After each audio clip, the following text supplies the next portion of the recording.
ஜெய்பீம். என்னுடைய கனவுல வந்து அண்ணா அதுதான் ஒயிட் அண்ட் ஒயிட்ல வந்து இருந்தாரு. அவர் பின்னாடி ஒரு பெரிய கூட்டம் வரும். அந்த கூட்டத்தை பார்த்துட்டு எனக்கு பயம் வந்துருக்கு. பயம் வந்தோடனே வந்து எனக்கு ஒரு பெரிய சந்தேகம் வருது. வேற ஏதோ ஒரு கூட்டம் அண்ணன் வந்து தாத்த வர கூட்டம் அப்படின்ற மாதிரி வந்து எனக்கு தோணுறப்ப நான் ஒரு நல்ல ஒரு மேலான ஒரு இடத்துல இருந்து நான் பார்த்தேன். அண்ணா வந்து கொஞ்சம் சில மரம் செடி கொடிகளுக்குள்ள நடந்து வந்துருக்காரு. அவர் கூட ஒரு சின்ன கூட்டம் இருக்கு. அவர் பின்னாடி வந்து ஒரு பெரிய கூட்டம் வந்துட்டு இருக்கு. அவங்க வந்து ரொம்ப ஃபோர்ஸ்ஃபுல்லா வந்து அண்ணனை நோக்கி ஓடி வந்துட்டே இருக்காங்க. நான் பார்த்துட்டு நான் வந்து கத்துறேன். அண்ணா வந்து பின்னாடி வராங்கன்னு சொல்லிட்டு நான் வந்து கத்துற உடனே வந்து அண்ணன் என்ன பண்றாருன்னா பாதுகாப்பான இடத்துக்கு வந்துடுறாரு. வந்துட்டு வராரு. வந்ததுக்கு அப்புறம் வந்து என்ன நடக்குதுன்னு எனக்கு தெரியல. அண்ணா வந்து பயங்கர சேஃப் ஆயிடும். அண்ணனுக்கு எந்த பிரச்சனையும் இல்லை. அண்ணன் பின்னாடி அந்த கூட்டம் வந்து செதறி ஓடிடுது. ஸோ இது வந்து எனக்கு வந்து நேற்று நைட்டு வந்த கனவு. அண்ணன் வெட்டப்பட்ட செய்தி கேட்ட உடனே அண்ணன் எப்படியாவது உயிர் பொழிச்சணும்னு சொல்லிட்டு ஏங்கின அந்த ஒரு நிமிடத்தோடைய ஒரு தொடர்ச்சியா நான் இந்த கனவை வந்து பார்க்குறேன். அந்த கனவு என்னுடைய கனவு மட்டும் இல்லை, இங்க இருக்கிற எல்லாருடைய கனவா அது இருக்கணும்.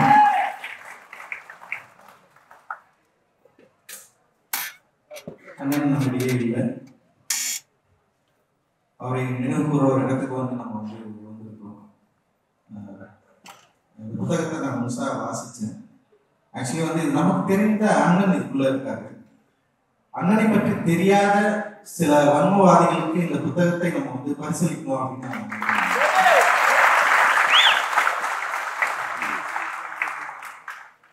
அண்ணன் கொலையுண்ட உடனே இந்த அரசாங்கத்தை பற்றி, அந்த திமுக அரசை பற்றி எந்த தீங்கும் நேரிடக்கூடாது அப்படின்னு உடனே தீர்ப்பு எழுதிய பல வன்மவாதிகள் வந்து இருக்காங்க.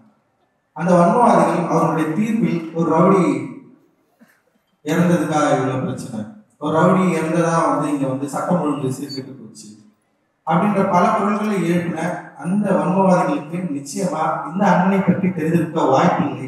இந்த அண்ணனை அவர்களுக்கு நம்ம வந்து அறிமுகப்படுத்த வேண்டிய தேவை நமக்கு இருக்குன்னு நான் நினைக்கிறேன். நமக்கு இந்த புத்தகத்தை கொடுத்து அவர் என்னெல்லாம் செஞ்சிருக்காரு, அவருடைய சாதனைகள் என்ன, ரொம்ப சைலண்டா எவ்வளவு பெரிய வேலை செஞ்சிருக்காரு. இங்க இருக்கிற பெரும் மதிப்புக்குரிய நிறைய கட்சிகள் இருக்கு, நிறைய பவர்ஃபுல்லான கட்சிகள் இருக்கு, நிறைய தலித் மூமெண்ட்ஸ் இருக்கு.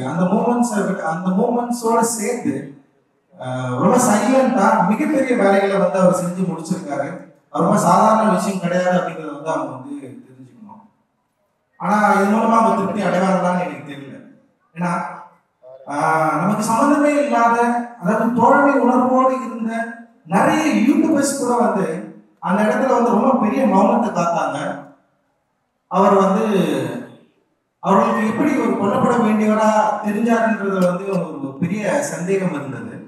இந்த அரசின் சட்ட ஒழுங்கு சீராக இருக்கிறது அப்படின்றத காப்பாற்றுவதற்காக எல்லா யூடியூபர்ஸும் வந்து அண்ணன் மேல மிகப்பெரிய பழியும் குற்றமும் சொல்லி அவர் ரொம்ப மோசமா வந்து சித்தரிச்சுட்டே இருந்தாங்க. அதுக்கப்புறம் நம்ம எல்லாருமே வந்து பேச ஆரம்பிச்சோம், சமூக வலைதளங்கள்ல பேச ஆரம்பிச்சோம். அதுக்கப்புறம் வந்து அவர் பேசின காணொலிகள் நிறைய மக்களை போயிட்டு ரீச் ஆச்சு. நிறைய பேர் பார்த்துட்டு இவர்தானான்னு சொல்லிட்டு, இப்படி ஒரு மனிதரா, இப்படி ஒரு நல்லெண்ணம் கொண்டவரா, குறிப்பா வந்து முரண்பட்ட சாதிகளுக்கிடையே வன்மத்தை விதைக்காம, வன்முறையை தூண்டாம நம்ம எல்லாரும் வந்து ஒன்னா இருக்கணும்னு பேசின அவருடைய நிறைய காணொலிகள் வந்து மக்களால் மிகப்பெரிய அளவில் வந்து பாராட்டப்பட்டது. நிறைய ஷேர் பண்ணாங்க. நிறைய நண்பர்கள் தோழர்கள் என்கிட்ட வந்து பேசினாங்க. அந்த டைம்ல தான் வந்து இவர் தான் ஆம்ஸ்டாங், இப்படிப்பட்டவர் தான் ஆம்ஸ்டாங், எங்களுக்கு அவரை பற்றி தெரியாம இருந்தது அப்படின்னு சொல்லிட்டு அதுக்கப்புறம் நம்ம தோழர்கள் நிறைய பேர் பேசுறது மூலமா ஒரு பெரிய ஒரு பாய்ச்சல் நிகழ்ந்தது. அது அந்த ஏற்கனவே அண்ணன் மறைவை ஒட்டி அவருடைய இறப்பை ஒட்டி பேசப்பட்ட கருத்துக்களுக்கு ஒரு பதில் கருத்தா அது அமைஞ்சது. அந்த அமைஞ்சதன் அடிப்படையில எப்படி வந்து தமிழக காவல்துறை வந்து உடனடியா ஒரு தீர்ப்பு எழுதினாங்கல்ல, இது வந்து ஆற்காடு சுரேஷுடைய படுகொலைக்கு வந்து இது படுகொலை அப்படின்னு சொல்லிட்டு உடனடியா இது வந்து உறவுகளுடைய சண்டை அப்படின்னு சொல்லிட்டு தீர்ப்பு எழுதினாங்கல்ல, அப்படி இல்லை, இதுக்கு பின்னாடி ஏதோ ஒரு மறைமுக திட்டம் திட்டம் இருக்குது, ஒரு பெரிய செயல் திட்டம் இருக்கு. அந்த செயல் திட்டத்தின் அடிப்படையில் தான் அரசியல் காரணமாக தான் அண்ணன் படுகொலை செய்யப்பட்டிருக்கிறார் அப்படின்னு நம்ம எவ்வளவு நம்ம பேசுறதுக்கு அப்புறமும் அதை பற்றி புரிந்து கொள்ளாதவர்கள் அதன் பிறகு தலைமையேற்ற திரு அருண் அவர்களுடைய தலைமையில, கமிஷனரோட தலைமையில ஒரு விசாரணை தொடர்ந்ததுக்கு அப்புறம் இந்த கொலைக்கு பின்னாடி பல திட்டங்கள் இருந்ததை அவங்க வந்து கொண்டு வந்தாங்க. அண்ட் அதோட பெரிய விசாரணை வழக்குக்குள்ள பல பேர் உள்ள வந்தாங்க. டெய்லி ஒவ்வொருத்தர் வந்துட்டே இருந்தாங்க. யாரா இது இவ்வளவு பேர் இருக்காங்க, அவர் திருவள்ளூர் ஒருத்தர் வர்றாரு, அங்கிருந்து ஒருத்தர் வரா, இங்கிருந்து ஒருத்தர் வழக்குன்னு வராங்க, எக்கச்சக்கமான பேர் லிஸ்ட் வந்துட்டே இருக்கு. கிட்டத்தட்ட இன்னைக்கு வரைக்கும் ஒரு லிஸ்ட் வந்து முடியவே இல்லை. இப்ப கிடைச்சிருக்கிற லிஸ்ட் வரைக்கும் வந்து கிட்டத்தட்ட பார்த்தா ஒரு 27க்கு மேல வந்து வந்திருக்கு.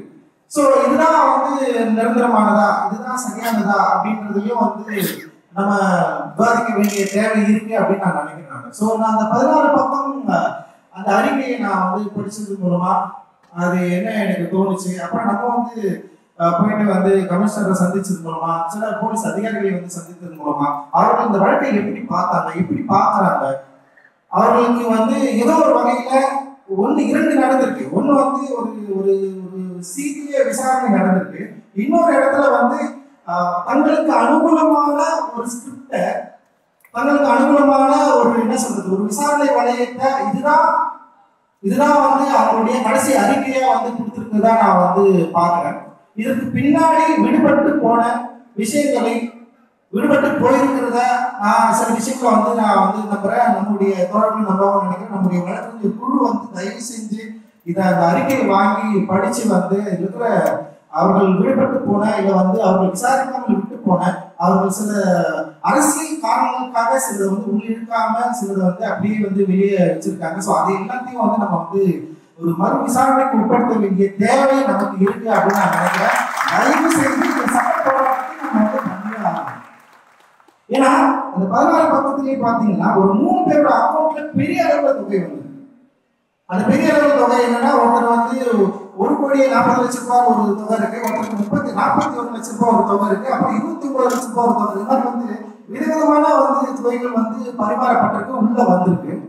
அதை பற்றி காவல்துறை என்ன சொல்லியிருக்காங்கன்னா, அதுல இதை பற்றிய மேற்படி விசாரணை தொடர்ந்து கொண்டிருப்பதாக அதை வந்து சொல்லியிருக்காங்க. ஆனா வந்து 5,000 பக்கங்கள் கொண்ட அந்த விசாரணை அறிக்கையில அதை பற்றி இருக்குதா அப்படின்னு எனக்கு தெரியல. நம்முடைய தோழர்கள் தான் வந்து தயவு செஞ்சு அதை படிச்சு வந்து நம்ம வந்து புரிஞ்சுக்கணும் அப்படின்னு நான் நினைக்கிறேன்.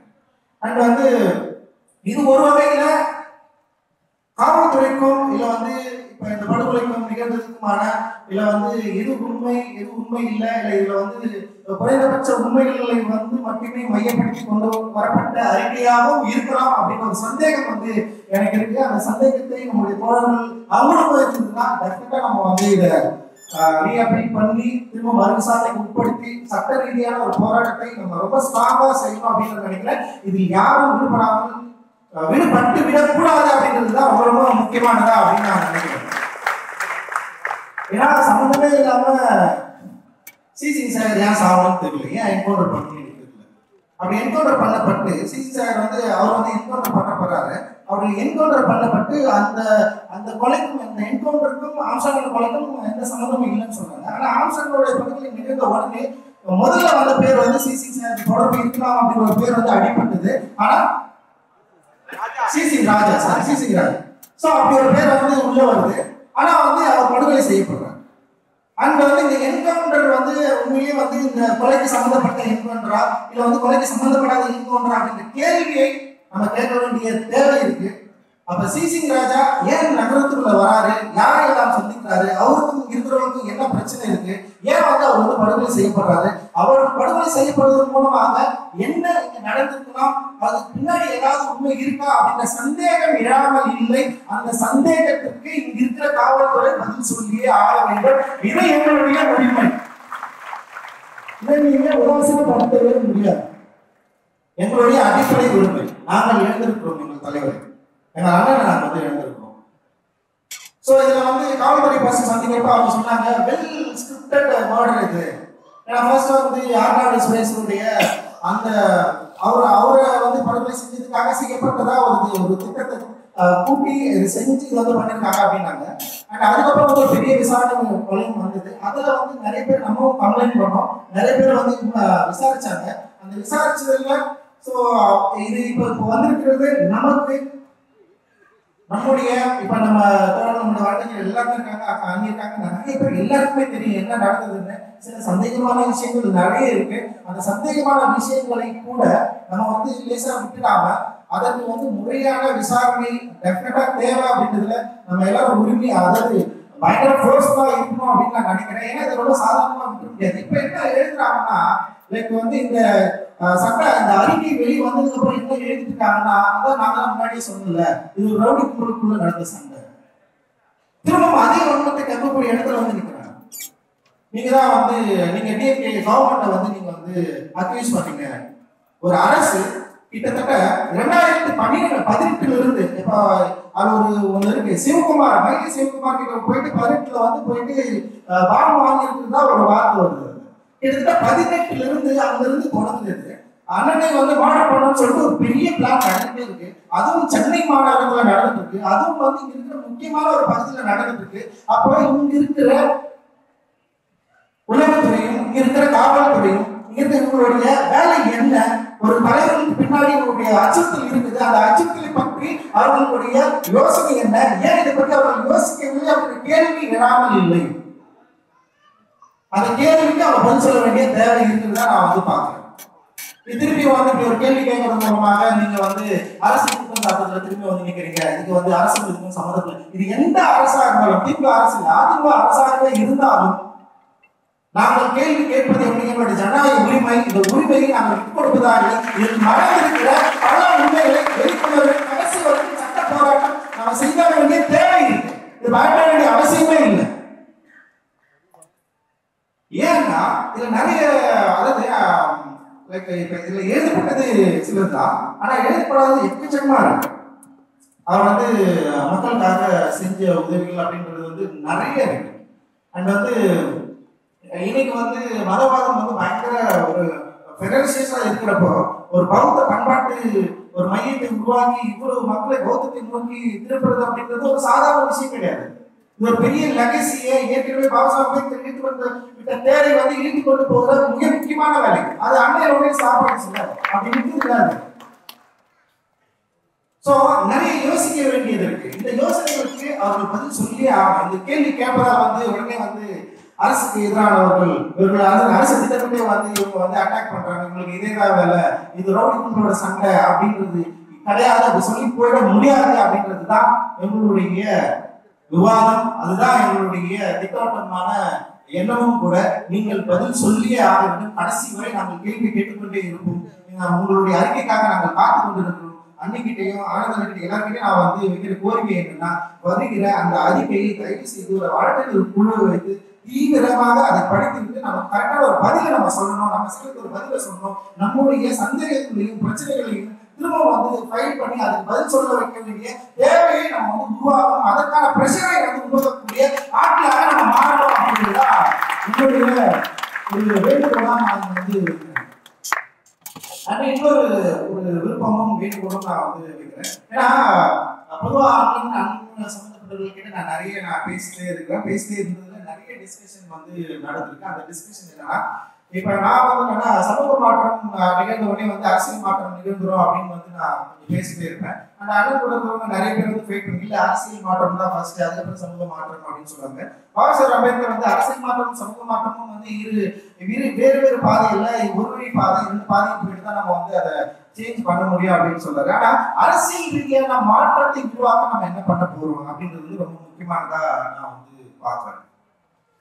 சோ இங்க பகுஜன் சமாஜ் கட்சி தோழர்கள் நிறைய பேர் இருக்கிறீங்க. அங்க நிறைய பகுதிகளில் நம்ம இருக்கிறோம். சோ நம்ம ஒரு டார்கெட்டோடைய ஒரு திட்டத்தோட இந்த 2026 அரசியல நம்ம பார்க்கணும் அப்படின்னு நான் நினைக்கிறேன். சோ அது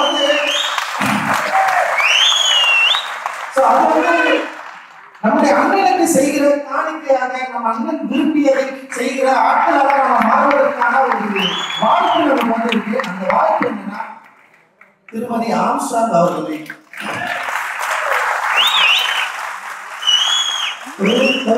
சக்தியாக மாற்ற வேண்டும் நம்ம எல்லாரும் விரும்பினா, அண்ணன் அவர்களுக்கு நம்ம செய்யக்கூடிய மிகப்பெரிய மரியாதை நம்ம நினைச்சோம்னா, அவர்களை நம்ம ரொம்ப திட்டமிட்டு செயல்பட்டு திருவள்ளுவர் மாதிரியான ஒரு தொகுதியில் அவங்க நிக்க வச்சு அவங்களை வெற்றி பெற வைக்கிறதுக்கு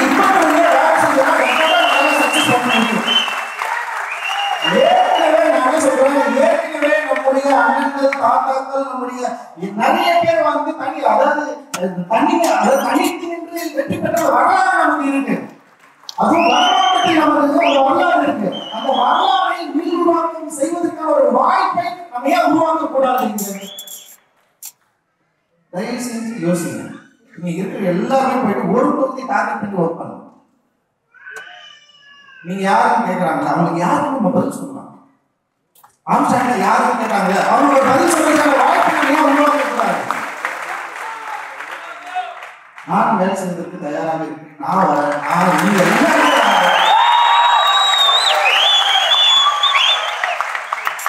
இப்பயே முடிவு பண்ணலாம். திருவள்ளூர் தொகுதியில் முடிவு பண்ணிக்கலாம். ஓகேவா? நிச்சயமாக அவர்களை போல திண்ணையா போயிட்டு உட்காரலாம். தெரிஞ்சவங்களா உட்காருங்க. வந்து 2 வருஷம் இருக்கு. நல்லா சொல்றேன், நல்லா புரிஞ்சு 2 வருஷம் இருக்கு. ஒரு 2000 பேர் இருக்க மாட்டீங்களா? 20,000 பேர் எவ்வளவு பேர்? எல்லாருமே ஒரு தொகுதியில போவோம், எல்லாருமே வேலை செய்வோம்.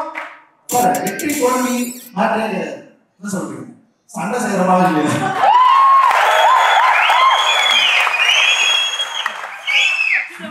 எங்களை எதை கொண்டு மாற்ற முடியாது. நான் திருப்பியும் சொல்றேன், எதை கொண்டு மாற்ற முடியாது, எதை கொண்டு எங்களை இலைக்கு வாங்க முடியாது.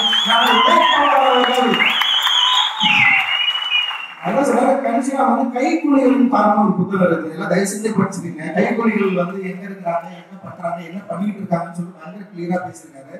சோ கன்சிராம் வழியில் வந்த நீங்கள் கைக்கூலியாக மாறாமல் இருப்பதற்கு ஒரு மிக அற்புதமான திட்டத்தை நம்ம உருவாக்க வேண்டியது இருக்கு. அந்த திட்டம் என்னவென்றால், திருமதி ஆம்ஸ்டாங் அவர்களை வெற்றி பெற வைத்து சட்டமன்றத்தில் அனுப்புவதுதான்.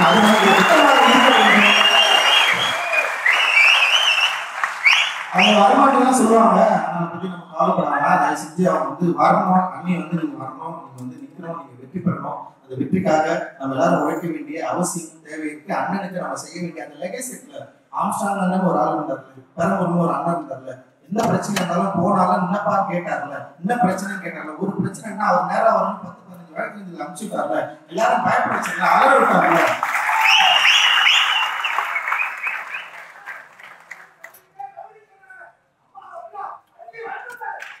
அதான் நானே சொல்றேன். நாம வந்து பாபாசாஹேப் அம்பேத்கரின் வாரிசுகள். சோ அதனால நம்ம வந்து யாருக்காகவும் எப்பவும் நம்ம பயப்பட போறது இல்லை. ஏன்னா இத்தனை காலம் அவங்க சண்டை போட்டவங்க வந்து இன்னும் இருக்கிற காலம் சண்டை போட முடியாதான். இத்தனை காலம் இழந்தவர்கள் இன்னும் இருக்கிற காலம் சண்டை போட முடியாதான். நம்ம எவ்வளவோ இழந்தோம். ஆனா வந்து எவ்வளவு இழந்தோம் அவ்வளவு வீழ்ந்தோம். அது மனித வாழ்வார்கள் மீண்டும் வாழ்வாங்க. அப்படி சண்டை சாதாரண விஷயம் கிடையாது. சும்மா வந்து நம்ம வந்து அப்படியே ஓரத்துல விட்டு போயிட முடியாது. இன்னைக்கும் கூட தமிழக அரசியல் சூழல்ல தலித்துகளின் ஓட்டு மிக முக்கியமான வாக்கு வங்கியா இருக்குதுன்றத நீங்க எல்லாருமே நம்பி இருப்பாங்க. யாராலும் மறுக்க முடியாது, மறுக்கவும் முடியாது, அதை வந்து ஒதுக்கி தள்ளிடவும் முடியாது. சோ யாராவது ஜெயிக்கிறப்ப ஏன் நம்ம ஜெயிக்க கூடாது? அண்ணன் என்ன சொல்றாரு? நம்ம ஏன் முதலமைச்சர் ஆக முடியாது? நம்ம ஏன் இந்தியாவின் பிரதமராக ஆக முடியாது? நம்ம ஏன் இந்த நாட்டை ஆள முடியாத ஒரு கேள்வி இருக்கிறது. கன்சிராமோட கேள்வி தானே, பாபாசாஹேப் அம்பேத்கரின் கேள்வி தானே. நம்மளால ஏன் ஆள முடியாது? ஏன் முடியாது? இந்தியாவில் 3% இருக்கிறவங்க இந்த நாட்டை ஆளும்போது நம்மளால ஏன் ஆள முடியாது? நாட்டை ஆளக்கூடிய எல்லா எண்ணங்களும் பண்பும் இந்த மக்களை ஒன்று சேர்க்கக்கூடிய பாபாசாஹேப் அம்பேத்கருடைய எண்ணமே வந்து என்னன்னா பிசி எம்பிசி ஊசி எல்லாரையும் ஒன்று சேர்த்து எல்லாரும் ஒன்று சேர்த்து ஒரு பெரிய அரசியல் சக்தியை உருவாக்கணும் விருப்பப்பட்டார். அந்த விருப்பம் உடைக்கப்பட்டது. ஒவ்வொரு டைமும் உடைஞ்சு இன்னைக்கு வந்து எல்லாருமே எந்த தாண்டி இருக்கும். சோ நம்ம இன்னைக்கு ஒரு முக்கியமான இடத்துல வந்து நிக்கிறோம் நான் நினைக்கிறேன். அந்த முக்கியமான இடத்துடைய ஒரு தீர்வா ஒரு முடிவா எந்த விஷயம் எடுத்துக்கலாம். ஒண்ணு, அண்ணனுடைய படுகொலைக்கு காரணமாக யாரும் இந்த சட்ட தண்டனையில் இருந்து விடுபடவே கூடாது. எந்த அரசியல் காரணங்களை கொண்டு எந்த அரசியல் சலுகைகளை கொண்டு அவர்கள் தப்பித்து விடக்கூடாது. அந்த யாரா இருந்தாலும் அவர்களை உள்ள கொண்டு வரதுக்கு நம்ம தொடர்ந்து ஒரு பெரிய ஒரு ஃபைட்டை வந்து நம்ம பண்ண வேண்டியது இருக்கு. அந்த சட்ட ரீதியான ஒரு போராட்டத்தை நம்ம தொடர்ந்து நிகழ்த்த வேண்டிய தேவை இருக்கு. அதே நேரத்துல அரசியல் அதிகாரத்தில் நமக்கான பங்கு என்ன, ஆம்ஸ்டாங் விரும்பிய பங்கு என்ன, அந்த பங்கை அந்த பிரதிநிதித்துவத்தை அந்த பவரை உருவாக்க வேண்டிய தேவை நமக்கு இருக்கு. அந்த தேவையின் அடிப்படையில் நம்ம செயல்பட வேண்டிய நமக்கு ஒரு முக்கியமான கடமை இருக்கு. அந்த கடமை திருமதி ஆம்ஸ்ட்ராங் அவர்களை சட்டமன்றத்தில் அனுப்புவதன் மூலமாக நம்ம வந்து ஆரம்பிச்சு வைக்கலாம் அப்படிங்கிற ஒரு வேண்டுகோளோட ஒரு கட்டளையோட நான் விடைபெறேன். ஜெய்